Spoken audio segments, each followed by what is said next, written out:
नमस्कार बच्चों, मैं सुनीता झा, आप सबकी हिंदी ऑनलाइन शिक्षिका एक बार फिर से आप सबके समक्ष हाजिर हूँ।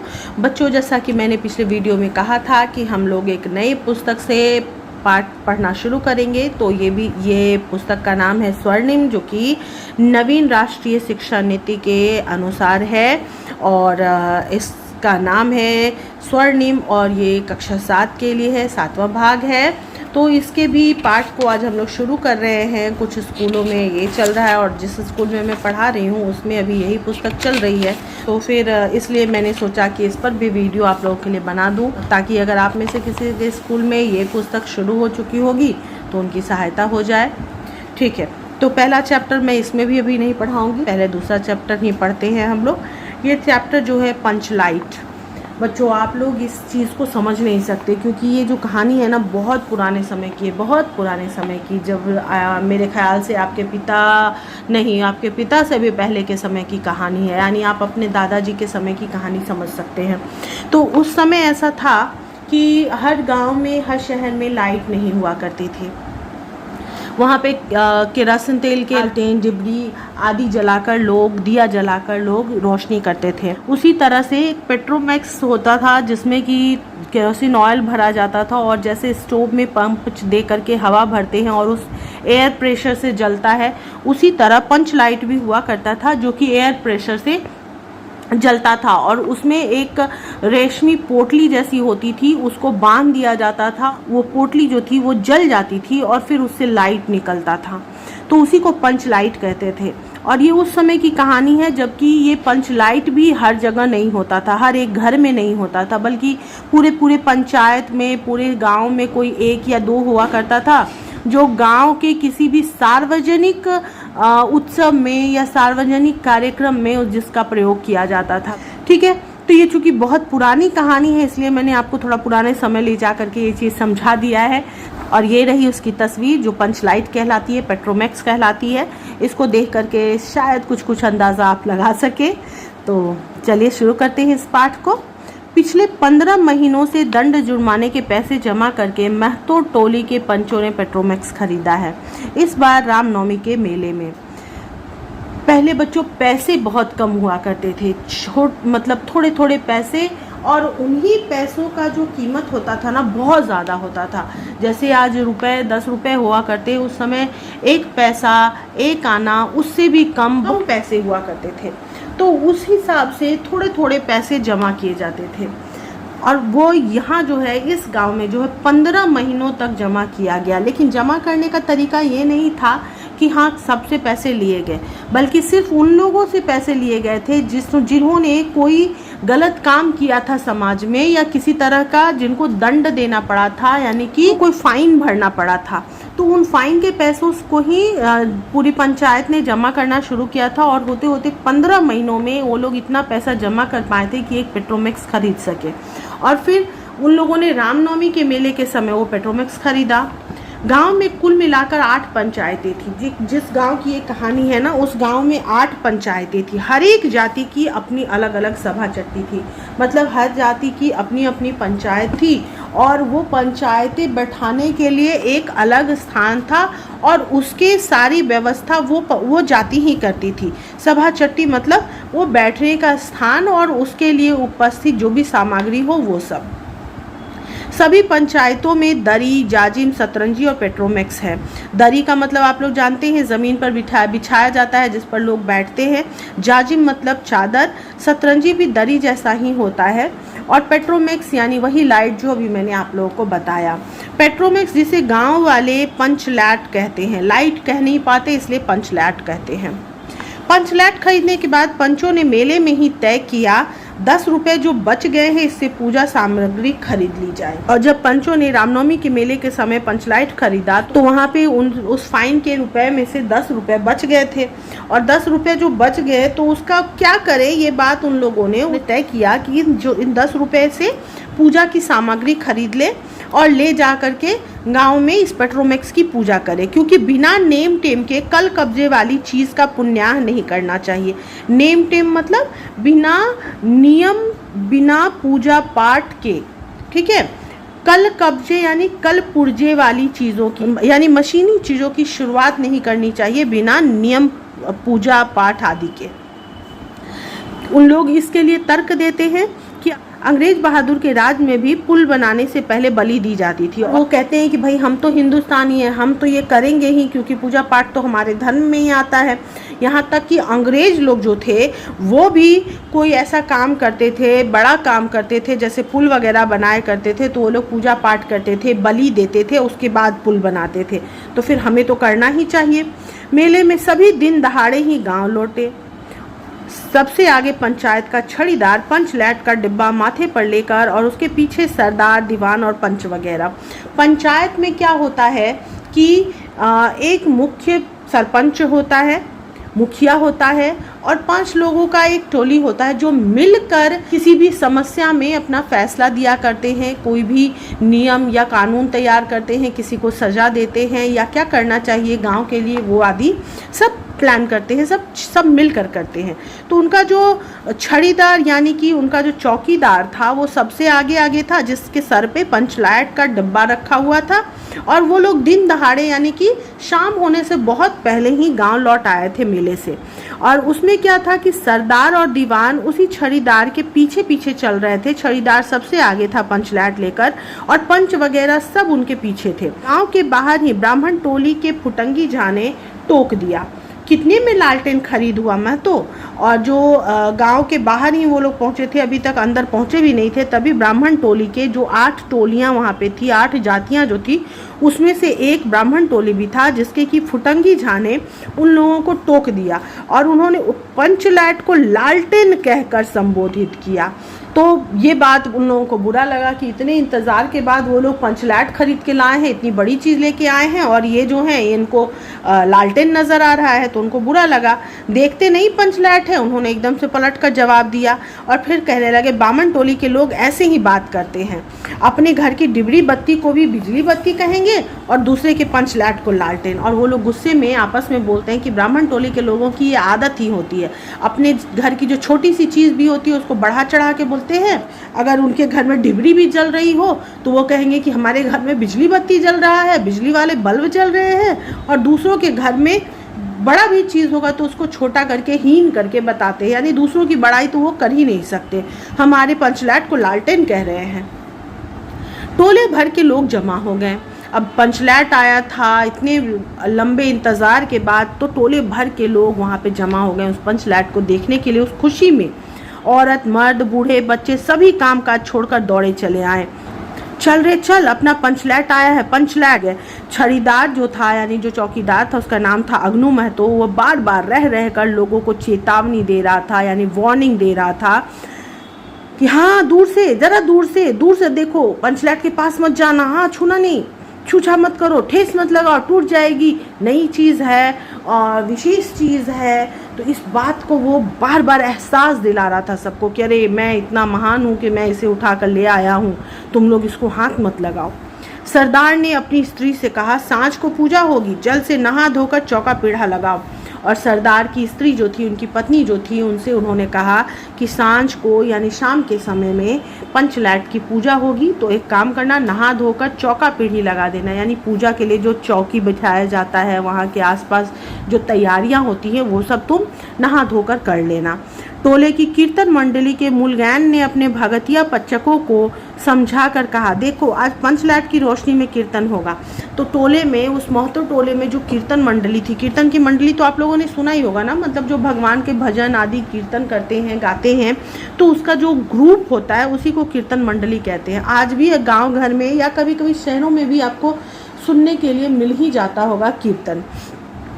तो उसके जो मूलगैन यानी जो मुख्य थे, उन्होंने भगतिया पच्चकों को, मतलब गाने वाले जितने भी लोग थे, जो भगत थे यानी भगवान के भक्त लोग जो थे, जो कि वहाँ पे गाते थे कीर्तन में, उन सबको समझा कर कहा कि देखो आज पंचलैट की रोशनी में कीर्तन गाई जाएगी।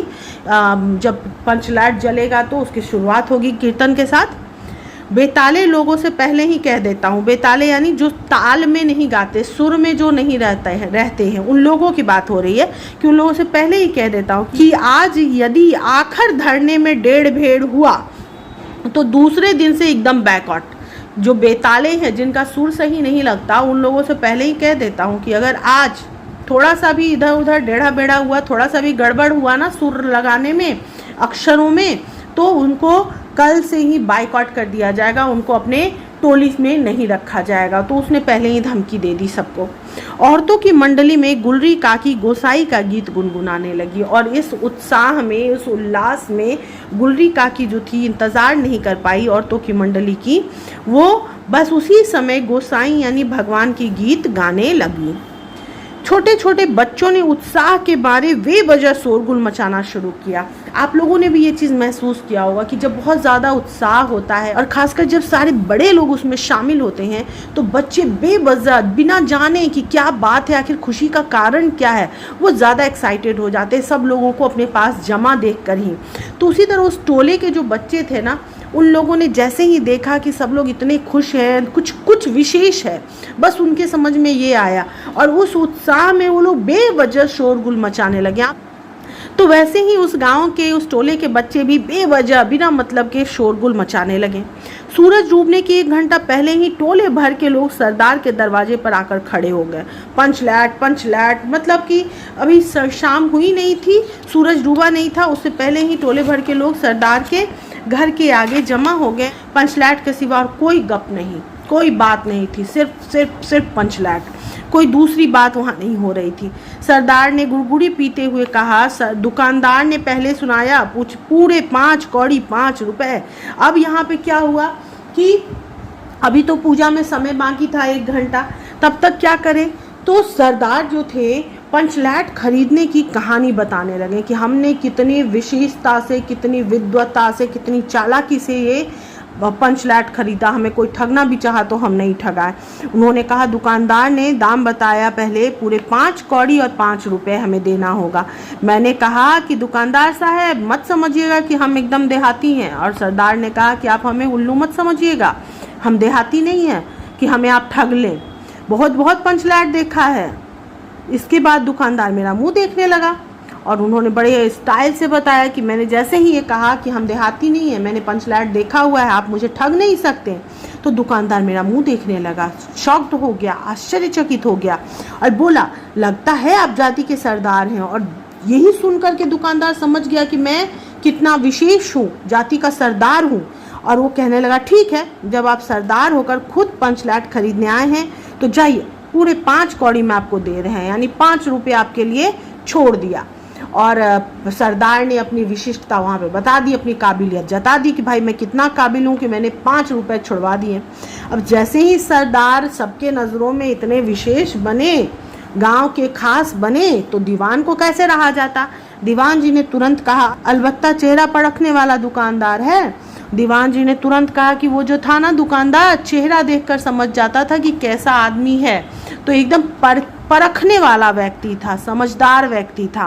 पंचलैट का बक्सा दुकान का नौकर देना नहीं चाहता था, मतलब जिस चीज़ में पैक होकर वो पंचलैट आया था वो कार्टन वो देना नहीं चाहता था। मैंने कहा, देखिए दुकानदार साहब, बिना बक्सा पंचलैट कैसे ले जाएंगे।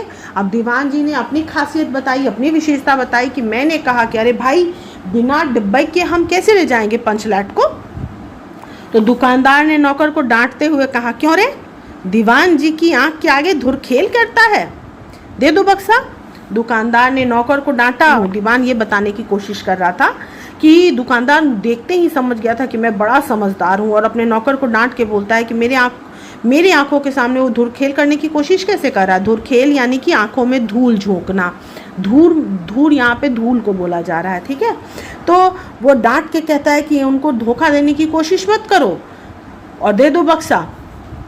टोले के लोगों ने अपने सरदार और दीवान को श्रद्धा भरी निगाहों से देखा। अब इतनी बड़ी बड़ी बात जब उन लोग बताने लगे, इतनी विशेषता बताने लगे, तो पूरे टोले के लोग अपने सरदार और दीवान को बड़ी विशिष्ट नज़रों से, श्रद्धा भरी नज़रों से देखने लगे। छरीदार ने औरतों की मंडली को सुनाया, रास्ते में सन बोलता था पंचलैट। अब छरीदार कैसे पीछे रह जाता, लेकिन हाँ, फिर भी उसने तो और कुछ किया नहीं था, तो उसने इसी बात की बड़ाई कर दी कि वो उठाकर लाया है पंचलैट को। तो जब वो उठाकर ला रहा था तो उसने पंचलैट की आवाज़ सुनी, उसे लग रहा था जैसे पंचलैट सनसना रहा हो, सन जैसी आवाज़ आ रही हो उसमें से। यही सुनकर सब लोग आश्चर्यचकित हो, भाई पंचलैट छूने का इसको मौका मिला। लेकिन ऐन मौके पर लेकिन लग गया। ऐन मौके पर जैसे ही समय आया कि अब जलाना है, तभी लेकिन लग गया, यानी रोक लग गई।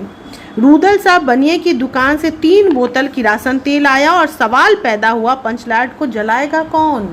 किरासन तेल भी आ गया, केरोसिन यानी कि नीलगिरी का तेल, या वो तो आ गया दुकानदार के पास से।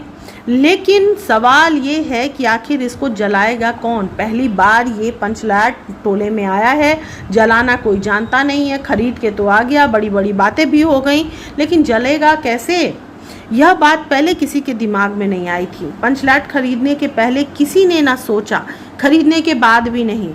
खरीदना जब गए तब भी किसी ने नहीं सोचा, जब खरीद लिया तब भी नहीं सोचा, और अभी तक किसी ने नहीं सोचा था कि आखिर जलाएगा कौन। अब पूजा की सामग्री चौकी पर सजी हुई है, कीर्तनिया लोग खोल ढोल कर ताल खोल कर बैठे हैं और पंचलैट पड़ा हुआ है। सारी तैयारी हो गई है, कीर्तनिया लोग भी जो है ढोल ढाल लेकर के बैठे हुए हैं, लेकिन पंचलैट तो जल ही नहीं रहा है। पूजा कैसे शुरू हो? गांव वालों ने आज तक कोई ऐसी चीज़ नहीं खरीदी थी जिसमें जलाने बुझाने की झंझट हो, जिसमें ऐसा मशीन का काम हो और जो जलाना पड़ता हो। कहावत है ना, भाई रे गाय लूँ तो दूहे कौन, मतलब गाय तो खरीद लूँ लेकिन उसको तो दूध निकालना ही नहीं किसी को आता है, तो फिर ऐसी चीज़ लेकर के फ़ायदा कौन, क्या होगा? इसको लेकर के हम किसके पीछे पीछे दौड़ेंगे? लो मज़ा, लो हो गया। अब इस कल कब्जे वाली चीज़ को कौन बाले मतलब जलाए? तो इस कल कब्जे यानी कि मशीनी चीज़ को अब कौन जलाए? यह बात नहीं कि गांव भर में कोई पंचलैट जलाने वाला नहीं था, मतलब गांव में पंचलैट जलाने वाले थे लेकिन इनके पंचायत में नहीं थे। हर एक पंचायत में पंचलैट हैं, उसके जलाने वाले जानकार भी हैं। लेकिन सवाल है कि पहली बार नेम टेम करके, पहली बार पूजा पाठ करके, शुभ लाभ करके दूसरी पंचायत के आदमी की मदद से पंचलैट जलेगा। लेकिन जब पहली बार हम जलाएंगे इतना नियम निष्ठा करने के बाद, तो हम लोग दूसरे पंचायत के आदमी से पंचलैट जलाने के लिए मदद कैसे मांग पाएंगे? कैसे ऐसा करेंगे? इससे तो अच्छा है कि पंचलैट पड़ा रहे। दूसरे से मदद मांगने से अच्छा है कि पंचलैट वैसे ही पड़ा रहे बिना जले। जिंदगी भर ताना कौन सहे? कौन ये सुनता रहेगा हमेशा कि बात बात में दूसरे टोले के लोग कूट करेंगे, बात बात में दूसरे टोले के लोग ताने देंगे कि तुम लोगों को तो पंचलैट पहली बार जलाना भी नहीं आता था, दूसरे के हाथ जलवाया तुम लोगों ने। ना, पंचायत की इज्जत का सवाल है भाई, दूसरे को नहीं बुलाया जा सकता। दूसरे टोले के लोग से मत कहिए। सब लोगों ने तय किया कि दूसरे टोले के लोग से मदद नहीं मांगेंगे। चारों ओर उदासी छा गई, अंधेरा बढ़ने लगा। किसी ने अपने घर में आज ढिबरी भी नहीं जलाई थी। आखिर पंचलैट के सामने ढिबरी कौन बालता है?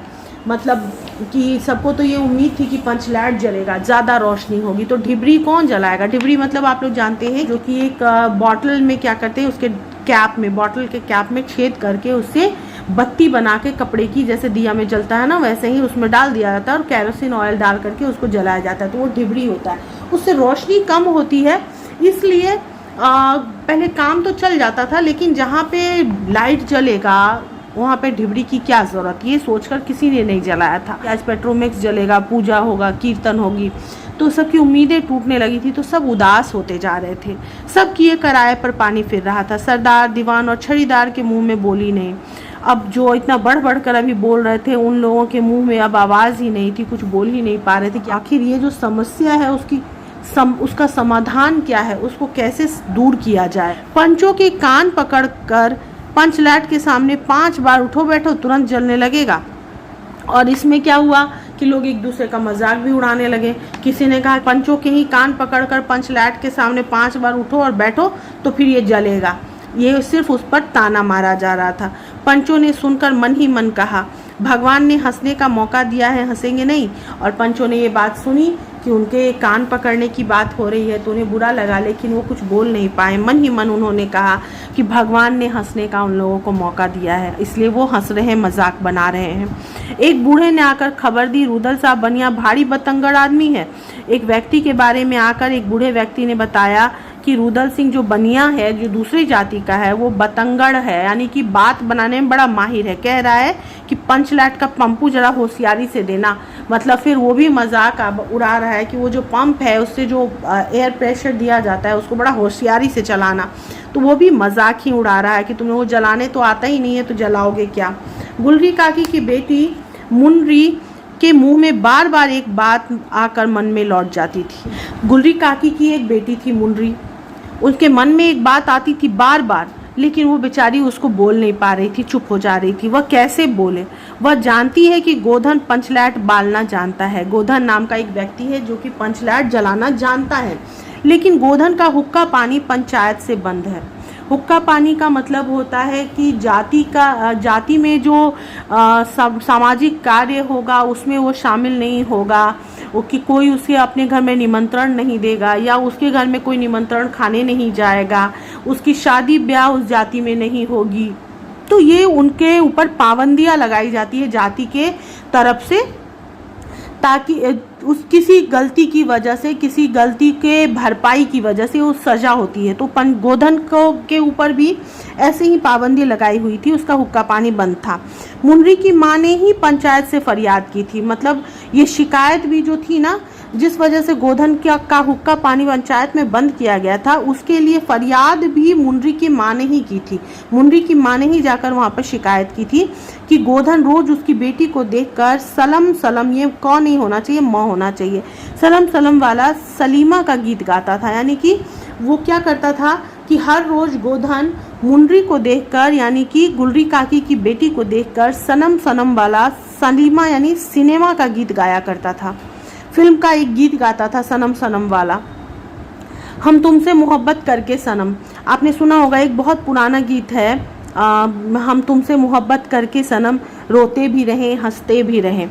तो वो गीत वो हमेशा मुनरी को देखकर गाने लगता था। पंचों की निगाह पर गोधन बहुत दिन से चढ़ा हुआ था, मतलब पंचों को वो पहले से ही पसंद नहीं आ रहा था, पहले से ही वो उसके खिलाफ थे, लेकिन उनको कोई ऐसा शिकायत नहीं मिल रहा था, कोई वजह नहीं मिल रहा था जिससे उसके खिलाफ एक्शन ले सके, इसीलिए वो चुप बैठे हुए थे। वो दूसरे गांव से आकर बस गया था, और क्यों वो उनकी आंखों में चढ़ा हुआ था? क्योंकि गोधन जो था वो दूसरे गांव से आकर बसा था और अब तक टोले के पंचों को पान सुपारी खाने के लिए कुछ नहीं दिया था, और अभी तक उसने टोले के पंचों को बुलाकर अपने यहाँ खिलाया पिलाया नहीं था, उनके सम्मान में उसने कुछ खर्च नहीं किया था, उनको कुछ दिया नहीं था, और ना ही पंचों की वो परवाह करता था। उसे कोई फ़र्क ही नहीं पड़ता था कि पंच क्या कहता है, समाज क्या कहता है, उसको उस बात से कोई फ़र्क नहीं पड़ता था। इस बात से पंच नाराज़ थे।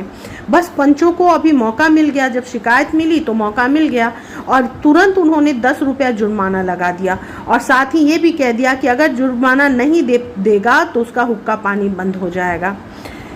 आज तक गोधन पंचायत से बाहर है, लेकिन गोधन को तो फर्क ही नहीं पड़ता कि समाज क्या कहता है, लोग क्या कहते, पंच क्या कहता है, इसलिए उसने जुर्माना नहीं दिया, उसका हुक्का पानी बंद हो गया, और आज भी वो बाहर ही है जाति से।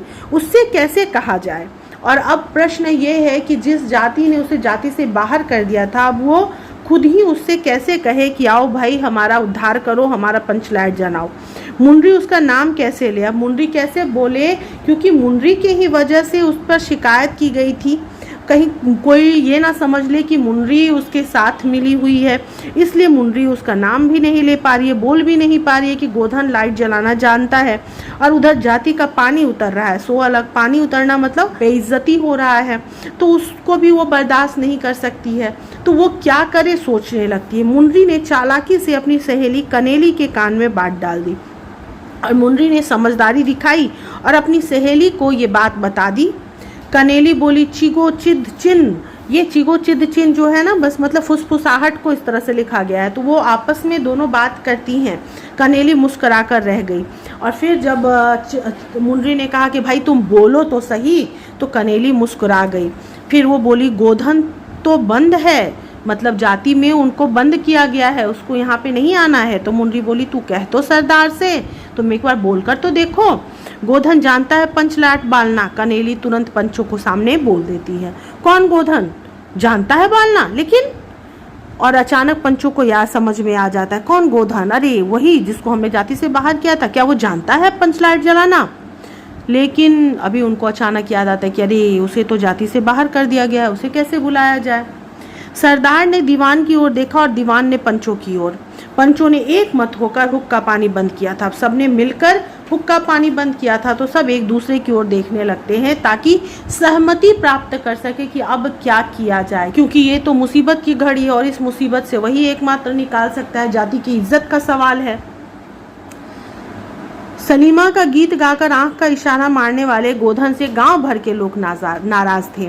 तो वो जो फिल्म की गीत गाता था, लड़कियों को आंखों का से इशारा करता था, उस गोधन से पूरे गांव वाले उसकी हरकतों की वजह से नाराज थे। तो कोई भी नहीं चाहता था कि वो जाति में शामिल हो। लेकिन फिर सरदार ने कहा, जाति की बंदिश का क्या, जाति की तरफ से जो रोक लगाई गई है उसका क्या, जबकि जाति की इज्जत ही पानी में बही जा रही है। क्यों दीवान जी?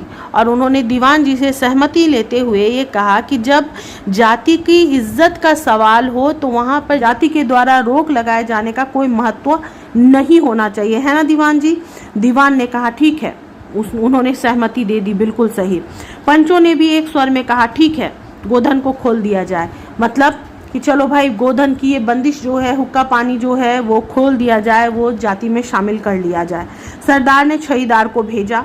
छड़ीदार वापस आकर बोला, गोधन आने को राजी नहीं हो रहा है। छड़ीदार को भेजा गया ताकि वो गोधन को बुलाकर ला सके, लेकिन गोधन वहां आने को तैयार नहीं हुआ।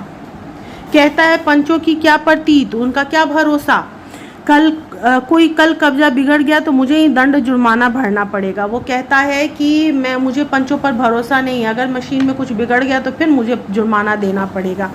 छड़ीदार ने रोनी सूरत बनाकर कहा, किसी तरह से गोधन को राजी करवाइए, नहीं तो कल से गांव से मुंह दिखाना मुश्किल हो जाएगा। अब छड़ीदार जो है वो बड़ा मायूस हो गया था, एकदम रोनी सूरत उसने बना ली थी। उसने गुहार की कि किसी तरह से गोधन को मना लीजिए, वरना अगर पंचलाट नहीं जलेगा तो कल से हम लोग गांव में मुंह दिखाने लायक नहीं रह जाएंगे, यानी सामना करने लायक नहीं रह जाएंगे गांव वालों का। गुलरी काकी बोली, ज़रा मैं देखूं कह के। गुलरी काकी जिन्होंने शिकायत की थी वो बोली कि चलो भाई, मैं ही अब एक बार फिर मना करके देख लेती हूँ। गुलरी काकी उठकर गोधन के झोपड़े की ओर गई और गोधन को मना लाई। गोधन गुलरी काकी की बात मान गया। सभी के चेहरे पर नई आशा की रोशनी चमकी और सब लोगों में फिर से एक उम्मीद जाग गई कि अब पंचलैट शायद जल जाए। गोधन चुपचाप पंचलैट में तेल भरने लगा। उसने कुछ नहीं कहा, कुछ नहीं पूछा, कुछ नहीं जानना चाहा, चुपचाप पंचलैट में वो तेल भरने लगा। सरदार की स्त्री ने पूजा सामग्री के पास चक्कर काटती हुई बिल्ली को भगाया और वहाँ पर जो पूजा की सामग्री रखी हुई थी वहाँ पर बिल्ली एक चली आई थी, उसको भगा दिया सरदार की स्त्री ने, उनकी पत्नी ने। कीर्तन मंडली के मूलगान मूर्छल के बालों को संवारने लगे और जो मूल लोग थे कीर्तन मंडली वाले, वो लोग अपने अपने मूछों के बालों को संवारने लगते हैं। गोधन ने पूछा, स्पिरिट कहाँ है? बिना स्पिरिट के कैसे जलेगा? स्पिरिट एक तरल पदार्थ होता है, लिक्विड होता है, जिसको कि मशीनी चीज़ों में डालते हैं ताकि जंग ना लगे और मशीन सही से काम कर सके। तो उसको ढूंढ रहे थे। गोधन ने पूछा कि कहाँ है, उसके बिना कैसे जलाऊं? लो मजा, फिर से लो। अब ये दूसरा बखेड़ा खड़ा हो गया। अभी तक जलाने वाला कोई नहीं था इसलिए नहीं जल रहा था, अब स्पिरिट नहीं है इसलिए नहीं जलेगा। सब लोग फिर से टेंशन में आ गए। सभी ने मन ही मन सरदार, दीवान और पंचों की बुद्धि पर अविश्वास प्रकट किया। अभी तक जो श्रद्धा से उनकी बुद्धि को देख रहे थे, कितने महान हैं जो उन लोगों ने ऐसे ऐसे दुकानदार से बात किया, अभी अब अचानक उन लोगों को लगा, उनकी बुद्धि पर उन लोगों का विश्वास ही उठने लगा कि कैसे बेवकूफ़ लोग हैं कि ऐसी चीज़ ले आए जो जलाना कोई नहीं जानता है, और जब जलाने कोई आता है तो सारी चीज़ें नहीं हैं उनके पास। क्या चीज़ है, कैसे विद्वान लोग हैं ये लोग, बिना बूझे समझे काम करते हैं ये लोग। उपस्थित जन समूह में फिर मायूसी छा गई, फिर से वो लोग मायूस हो गए, फिर से उदास हो गए। लेकिन गोधन बड़ा होशियार लड़का है, बड़ा समझदार है, वो बिना स्पिरिट के ही पंचलैट जलाएगा और अब उसे स्पिरिट भी नहीं चाहिए, वो बिना स्पिरिट के पंचलैट को जला देगा। थोड़ी गड़ी का तेल ला दो।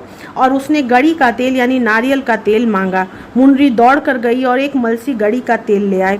मलसी मापने तोलने का एक मात्रा होती है जो पहले हुआ करती थी, पहले चलती थी, जैसे आजकल किलोग्राम ये सब चलता है ना, पहले मलसी, तोला, मासा, शेर, इस तरह से चला करता था। अब वही एक मलसी था जो थोड़ी मात्रा को कहते हैं, तो वो थोड़ी मात्रा में तेल लेके आई। गोधन पंचलैट में पंप देने लगा और उस तेल के इस्तेमाल के बाद पंचलैट में वो पंप देने लगा, यानी हवा देने लगा। पंचलैट की रेशमी थैली में धीरे धीरे रोशनी आने लगी और वो जो थैली मैंने आपको बताई थी कि बांधी जाती है, उसमें धीरे धीरे रोशनी आने लगी। उसमें आग जल चुका था, वो जलने लगा था।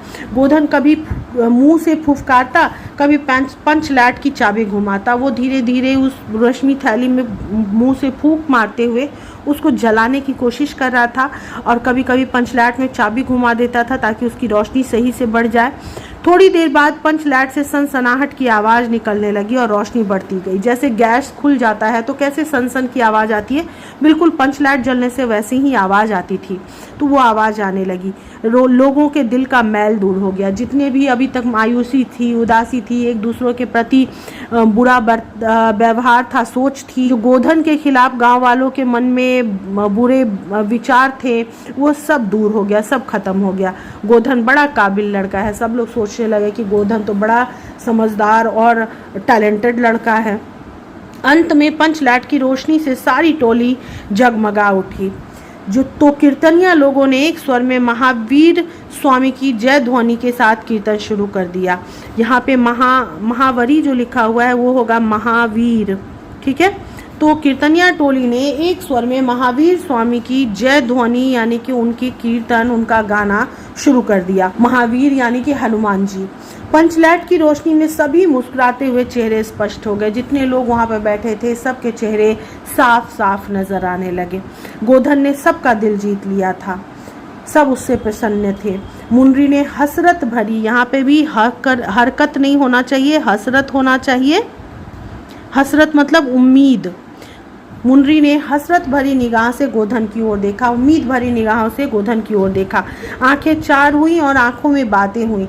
दोनों की आंखें चार होना मतलब आंखें मिलना। दोनों की आंखें चार हुई, आंखें मिली और आंखों आंखों में ही उन दोनों ने बात किया। जैसे मुनरी कह रही हो कि कहा सुना जितना भी हो, अभी तक मेरे तरफ से जो भी बोल दिया गया हो उन सबको माफ़ करना, इसमें मेरा कोई कसूर नहीं था। माँ ने तुम्हारी शिकायत की थी। सरदार ने गोधन को बहुत प्यार से पास बुलाकर कहा, तुमने जाति की इज्जत रखी है, तुम्हारे 7 खून माफ। 7 खून माफ मतलब बड़ी सी बड़ी गलती माफ कर दी गई है। तो खूब गाओ सलीमा का गाना, खूब गाओ फिल्मों के गीत, तुम्हें कोई रोकने टोकने वाला नहीं है। गुलरी काकी बोली, आज रात मेरे घर में खाना गोधन। जिस गुलरी काकी की वजह से उसे पूरी जाति से निकाल दिया गया था, खाना किसी के घर ना खाना था, ना उसके घर में कोई खाता था, वही गुलरी काकी आज उसे अपने घर खाने पे बुला रही थी। गोधन एक बार फिर मुनरी की ओर देखा। मुनरी की पलकें झुक गई, उसकी नज़रें झुक गई। दोनों प्रसन्न थे, दोनों खुश थे।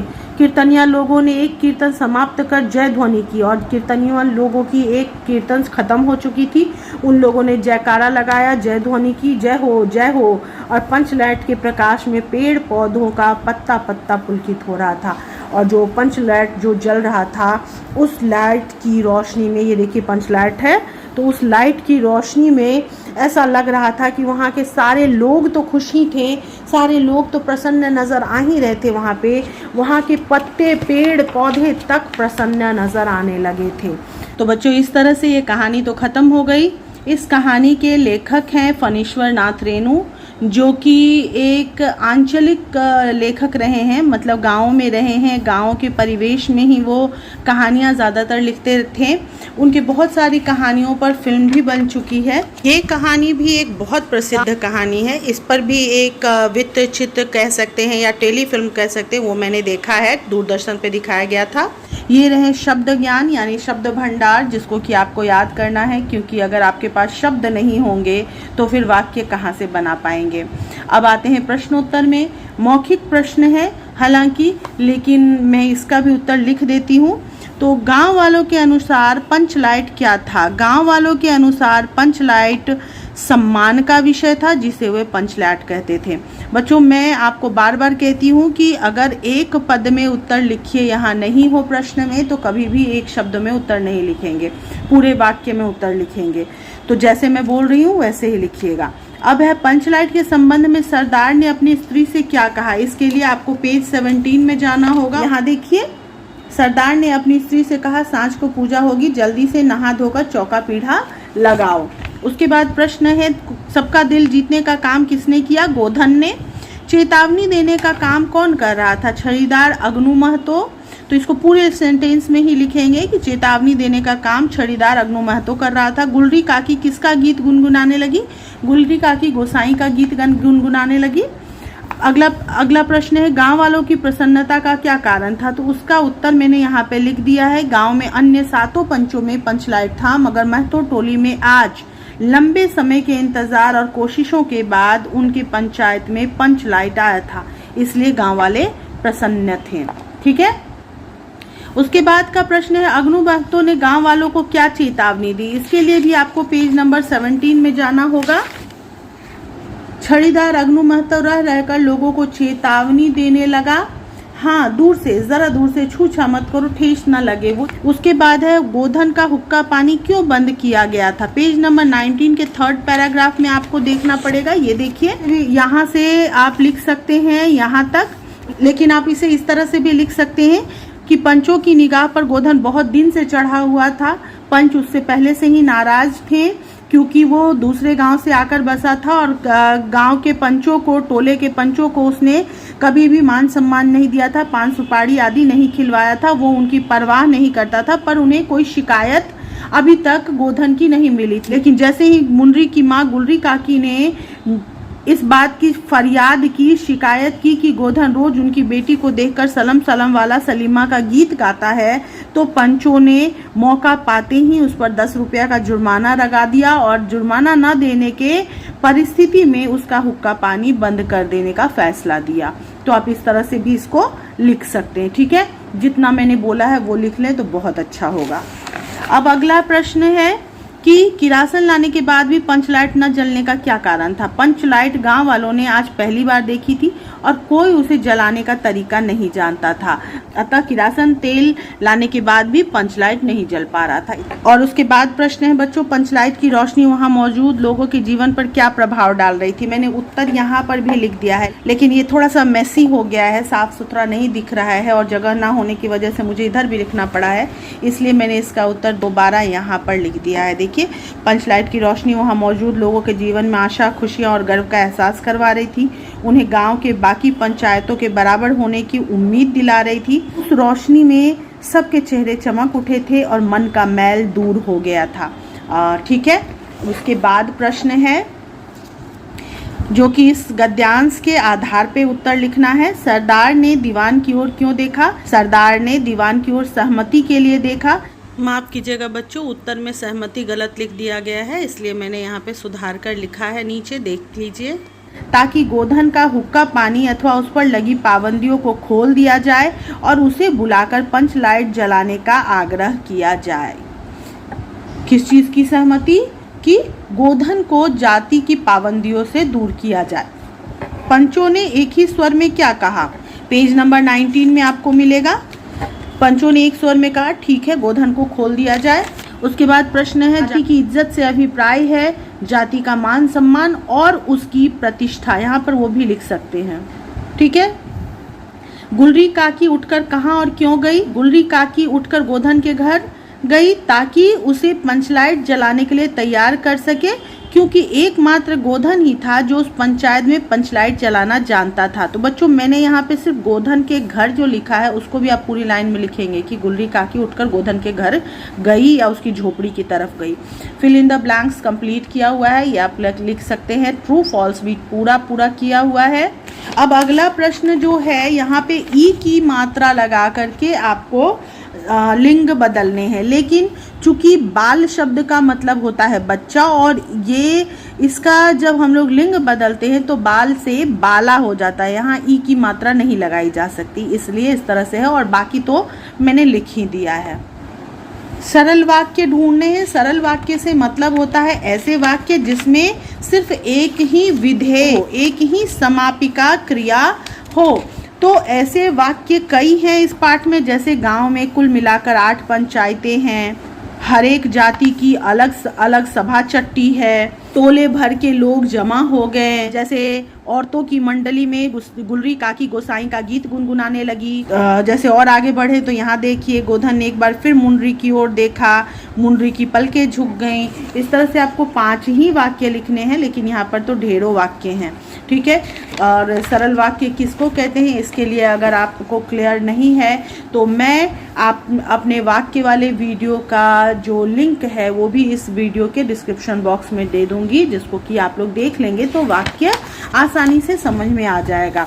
अगला प्रश्न है पर्यायवाची शब्द। तो यहाँ पे बहुत सारे पर्यायवाची सारे मैंने लिख दिए हैं, एक से ज़्यादा लिखा है, क्योंकि अगर एक आप भूल भी जाते हैं तो दूसरा याद रहे तो बेहतर रहेगा।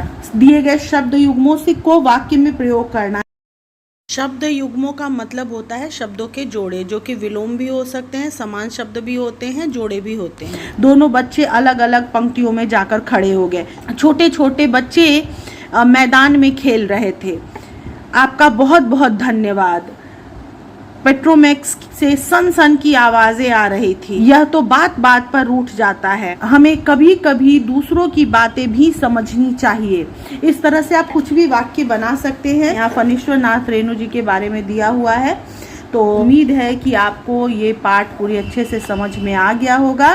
तो जल्दी ही मिलते हैं नए वीडियो में नए पाठ के साथ। फिलहाल बाय बाय, अपना ख्याल रखिएगा।